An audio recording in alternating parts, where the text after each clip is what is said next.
So నిజంగా పత్రికల్లో రాసింది వాస్తవమా అవాస్తవమా? నిజంగా 6 గంటల పాటు ఎంజిఎం హాస్పిటల్లో కరెంటు పోలేదా? పోలేదు. మరి ఎందుకు ఈ వార్తలు వస్తున్నాయంటారు? అంటే బీఆర్ఎస్ పార్టీకి సంబంధించినటువంటి వాళ్ళకి ఎక్కడో ఒక ఇష్యూ కావాలి. ఇప్పుడు ఫ్రీ బస్ ఇచ్చినాము, ఫ్రీ కరెంట్ ఇచ్చినాము, 500 రూపాయల గ్యాస్ ఇచ్చినాము, 200 యూనిట్ల కరెంట్ ఫ్రీ ఇచ్చినాము, రైతులందరూ కూడా ప్రజలందరూ కూడా హ్యాపీగా ఉన్నారు, రైతులకు 500 బోనస్ ఇచ్చినాము, అంటే రైతు బంద్ వేసినాము, రెండోది ఏంటంటే రుణమాఫీ చేయబోతా ఉన్నాము. ఇవన్నిటిని చూసిన తర్వాత వాళ్ళకు భరించలేనంత బాధ అవుతా ఉన్నది. ఎక్కడో దగ్గర ఒక ఫస్ట్ కాంగ్రెస్ పార్టీ గవర్నమెంట్ రాకముందే ఒక ప్రాపగండా స్టార్ట్ చేశారు, కాంగ్రెస్ పార్టీ వస్తే కరెంటు పోతుంది అని చెప్పేసి. అంటే దాన్ని రుజువు చేసుకోవడం కోసం, నిజమని చెప్పుకోవడం కోసం, వాళ్ళు చెప్పినటువంటి అబద్ధాన్ని నిజం చేసుకోవడం కోసం రోజువారీగా ఏదో ఒకటి మాట్లాడే ప్రయత్నం చేస్తా ఉన్నారు. కానీ 6 గంటల కరెంటు పోతే అక్కడ ఉన్నటువంటి ఎమ్మెల్యేలు ఉన్నారు, మంత్రులు ఉన్నారు, మా వాళ్ళు ఎవరి దృష్టికి ఒకరి దృష్టికి వస్తుంది. చిన్న హాస్పిటల్ కాదు, వాళ్ళు అబద్ధాలు చెప్తా ఉన్నారు. వాళ్ళ హయాంలో మనం చూసినాం, ఇది ఇప్పుడు 21/3/2021 కరెంటు పోయింది, ఊపిరి ఆగింది. అంటే వాళ్ళ హయాంలోనే చెప్తా ఉన్నది. ఇది ఎంజిఎం హాస్పిటల్లో. రెండవది రోగిపై ఎలకల దండయాత్ర. మనుషుల్ని ఎలకలు కొరుక్కొని తిరిగిపోతా ఉంటే మనందరం చూసినాం, పేపర్లు వచ్చినాయి, నిజంగా జరిగినాయి, చనిపోయిన సంఘటనలు కూడా ఉన్నాయి. అంటే ఇట్లాంటివన్నీ కూడా వాళ్ళ హయాంలో ఫెయిల్యూర్స్ అన్ని పెట్టుకొని ఇవాళ కాంగ్రెస్ పార్టీ మీద వాళ్ళు తప్పు ప్రచారం చేసే ప్రయత్నం చేస్తా ఉన్నారు. కాబట్టి వాళ్ళకి ఏం పని లేదు. ఇవాళ అయిపోయింది. ఇప్పుడు పార్లమెంట్ ఎన్నికల తర్వాత వాళ్ళ పార్టీ మూతపడే పరిస్థితి వచ్చింది.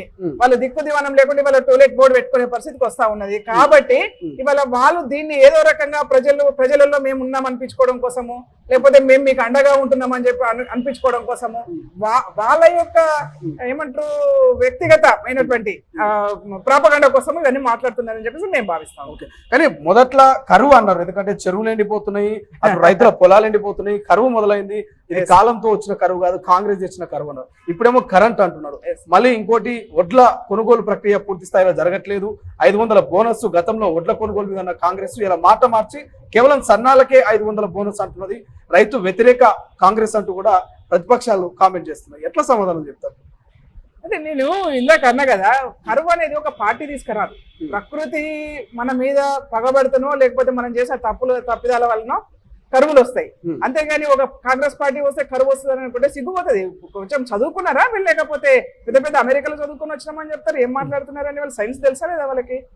రెండోది, కాంగ్రెస్ వచ్చింది, చెరువులు నిండుతా ఉన్నాయి, కాలం బాగా అవుతుందని చెప్తా ఉన్నారు, రైతులందరూ హ్యాపీగా ముందస్తు దున్నకాలు స్టార్ట్ చేసినారు, విత్తనాల కోసం పరిగెడతా ఉన్నారు, ముందస్తు విత్తనాలు తెచ్చి పెట్టుకుందామని చెప్పేసి. అంటే ఎంత హ్యాపీగా ఉన్నారో మనకు అర్థమవుతా ఉన్నది. అంటే వాళ్ళు చెప్తున్న దానికి మీరు 15 రోజులు కూడా కాలేదు.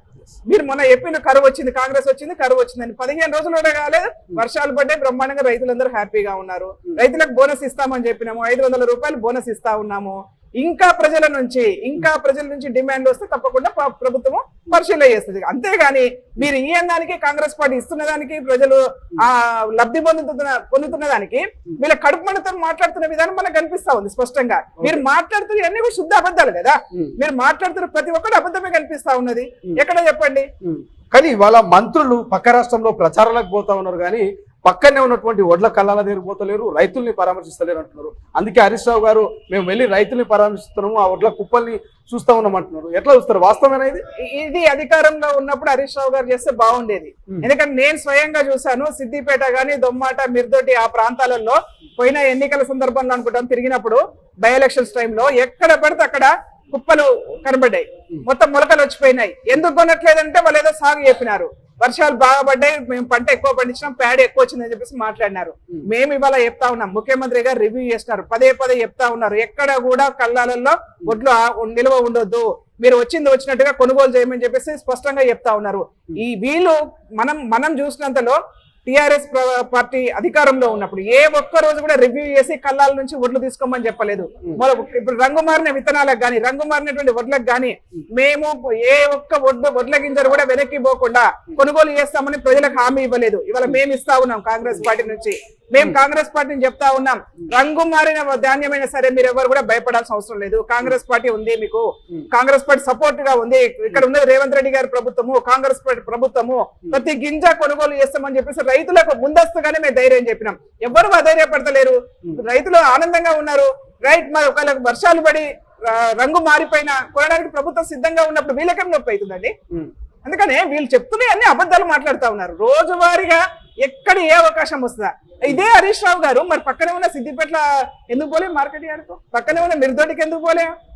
రోడ్ల మీదనే పోసారు కదా కుప్పలు.